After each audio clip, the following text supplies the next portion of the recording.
President Shahabuddin Chuppu তার কিছু কুকীর্তির কথা মাননীয় স্পিকার হাউসের সামনে তুলে ধরছি। আমরা বলেছিলাম জাতীয় সরকার করতে হবে, সেই জাতীয় সরকারের প্রস্তাব বিএনপি নাকচ করে দিয়েছে। মাননীয় স্পিকার, গাধাকে দিয়ে আপনি হাল চাষ করিয়ে এটার মধ্যে কোনো বাহাদুরি নাই। রাষ্ট্রপতির উপর ধন্যবাদ জ্ঞাপন বক্তব্য,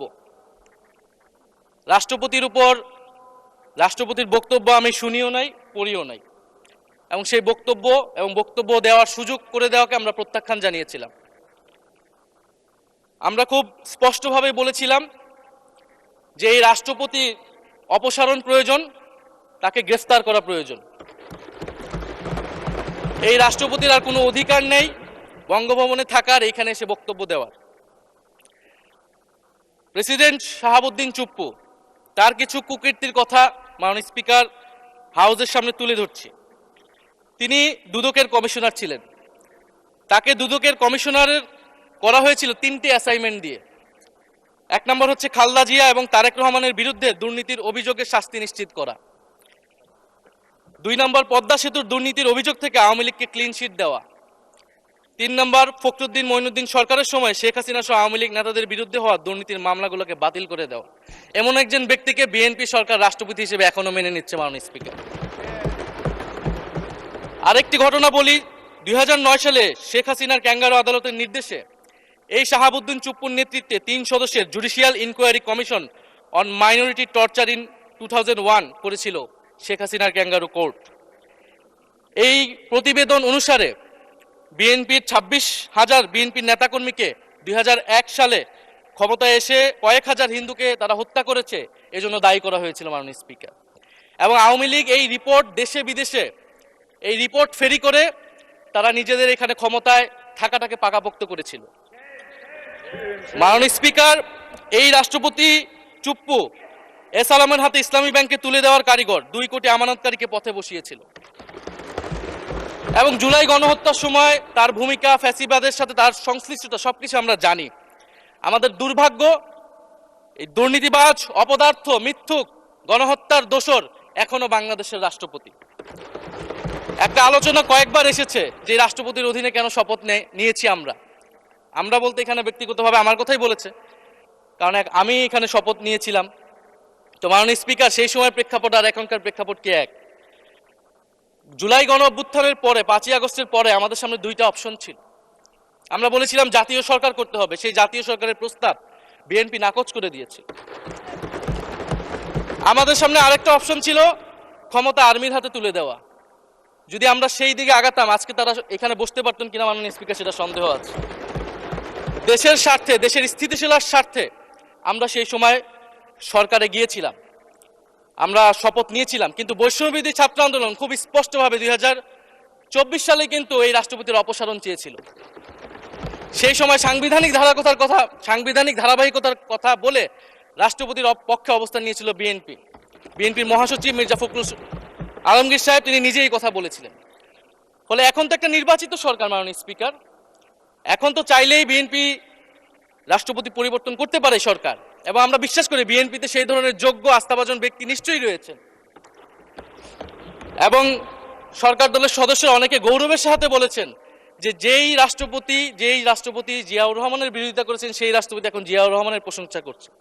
মাননীয় স্পিকার, গাধাকে দিয়ে আপনি হাল চাষ করিয়ে এটার মধ্যে কোনো বাহাদুরি নাই। এটা আপনাদের দেউলিয়াত্ব, সরকারের দেউলিয়াত্ব যে সরকার এখনো রাষ্ট্রপতি পরিবর্তন করতে পারছে না। মাননীয় স্পিকার, এই অধিবেশনের পুরোটা সময় যদি আমরা সংস্কার, গণভোট, জুলাই সনদ, 72-এর সংবিধান নিয়ে অনেক কথা বলেছি, এবং একটা বিষয় আমার কাছে খুবই অদ্ভুত লেগেছে, কিছু মাননীয় সংসদ সদস্য তারা 72-এর সংবিধানকে 71-এর সাথে মিলিয়েছেন।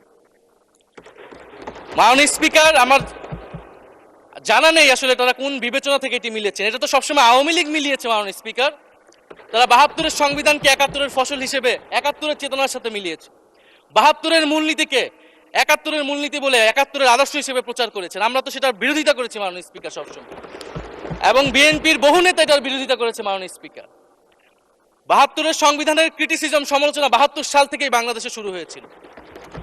গত 16 বছর এই সমালোচনা তৈরি হয়েছিল। ৭২-এর সংবিধানের সমালোচনা মোটা দাগে তিনটি।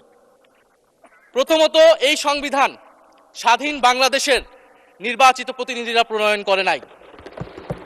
আমি সরকারি দলের মাননীয় সংসদ সদস্য ব্যারিস্টার নওশাদ জমির সাহেবের সাথে ওনার সাথে আমি সহমত পোষণ করে বলতে চাই, একটা স্বাধীন দেশের শাসনতন্ত্র রচনা করার অধিকার সুযোগ সেই দেশের নির্বাচিত প্রতিনিধিদের হওয়া উচিত।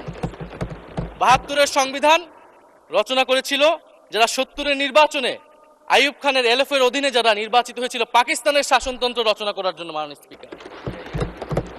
দ্বিতীয়ত, এই ৭২-এর সংবিধান ইনহেরেন্টলি এটা একটা আনডেমোক্রেটিক কনস্টিটিউশন। একজন ব্যক্তির হাতে সকল ক্ষমতা অর্পণ করা হয়েছিল, মাননীয় স্পিকার।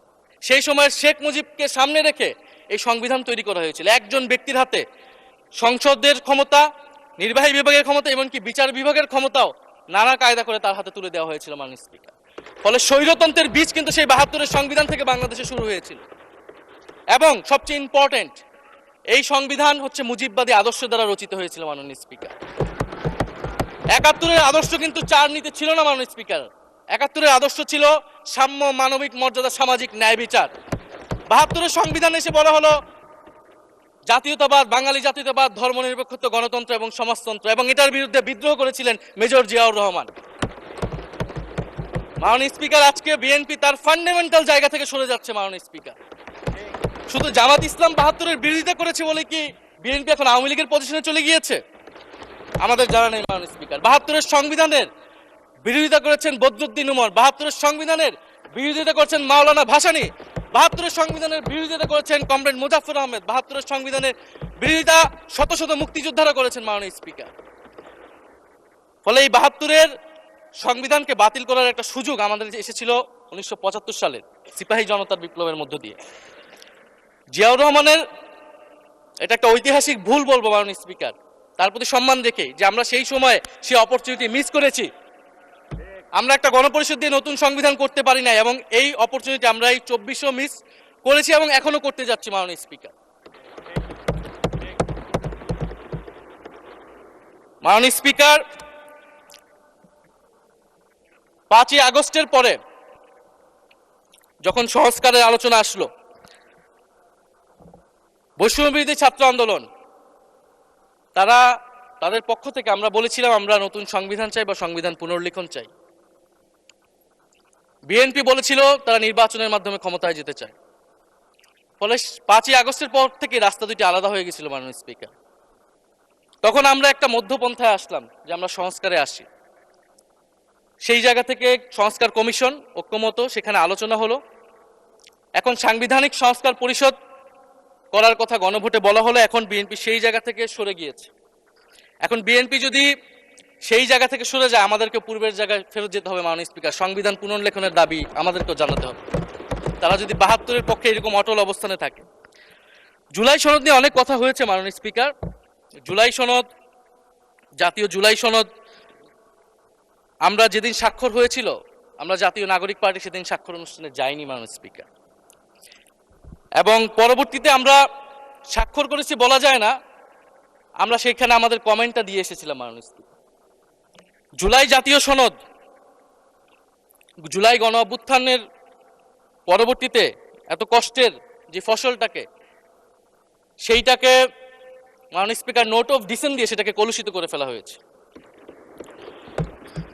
যেদিন জুলাই জাতীয় সনদ স্বাক্ষর হয়, সেদিন জুলাই জাতীয় সনদের মেজর সংস্কারগুলোতেই পাশে একটা নোট লেখা হয়েছে যে কোনো রাজনৈতিক দল বা জোট তাদের নির্বাচনী ইস্তিহার উল্লেখপূর্বক যদি জনগণের ম্যান্ডেট লাভ করে, তাহলে তারা সেই মতো ব্যবস্থা গ্রহণ করতে পারবে।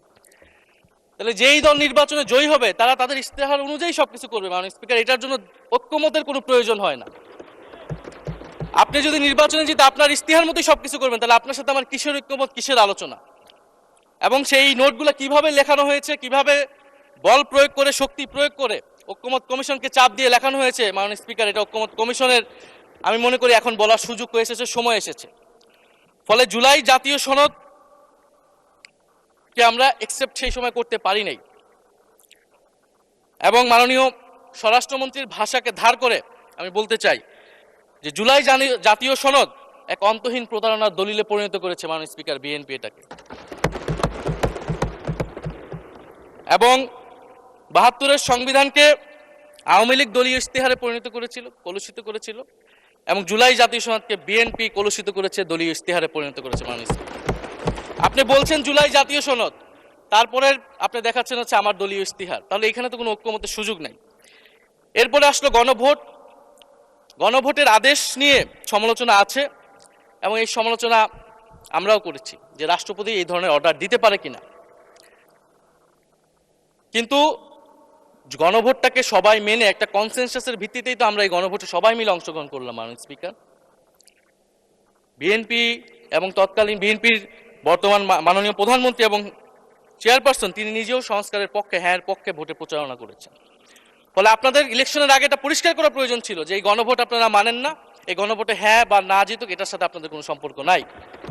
ওনারা কিন্তু মাননীয় স্পিকার সেটা করেননি। ফলে জুলাই গণভোট এটা রাজনৈতিক সিদ্ধান্ত এবং গণরায়।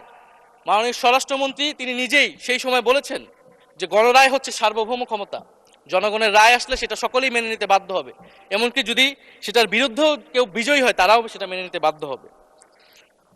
ফলে আমরা মনে করি যে এই গণভোট অনুসারে যে সাংবিধানিক সংস্কার পরিষদ অতি দ্রুত সময়ের মধ্যে সাংবিধানিক সংস্কার পরিষদ গঠন করা উচিত, এর সুরাহা করা উচিত।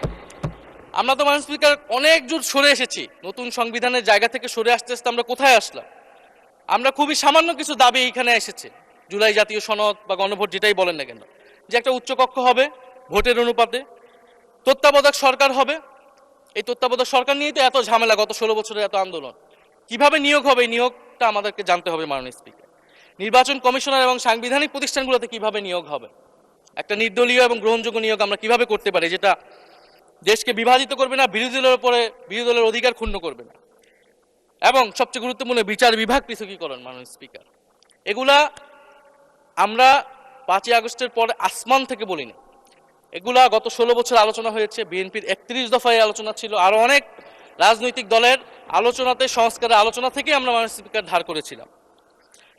হ্যাঁ, বিচার বিভাগ এই মুহূর্তে পৃথকীকরণ বা বিচার বিভাগের স্বাধীনতা নিয়ে কনসার্ন আছে, কারণ আওয়ামী লীগের নিয়োগকৃত অনেক বিচারক মাননীয় স্পিকার এখনো রয়ে গেছে বিচারালয়ে, যারা এই জামিনগুলো করিয়েছে ফ্যাসিস্টদের। কিন্তু সেটার একটা সুরাহা আপনারা করেন, আমরা সহযোগিতা করব, কিন্তু তারপরে তো বিচার বিভাগের স্বাধীনতা মাননীয় স্পিকার নিশ্চিত করতে হবে। গুম এবং মানবাধিকার অধ্যাদেশ বাতিল করলেন, আপনারা বলছেন ভালো আইন নিয়ে আসবেন। তো ভালো আইন যতক্ষণ পর্যন্ত আনতে পারছে না ততক্ষণ পর্যন্ত মাননীয় স্পিকার আপনাদের সমালোচনাটা সহ্য করতে হবে। আপনারা ভালো আইন নিয়ে আসুন এবং অতি দ্রুত সময়ের মধ্যে নিয়ে আসুন, আমরা দেখি।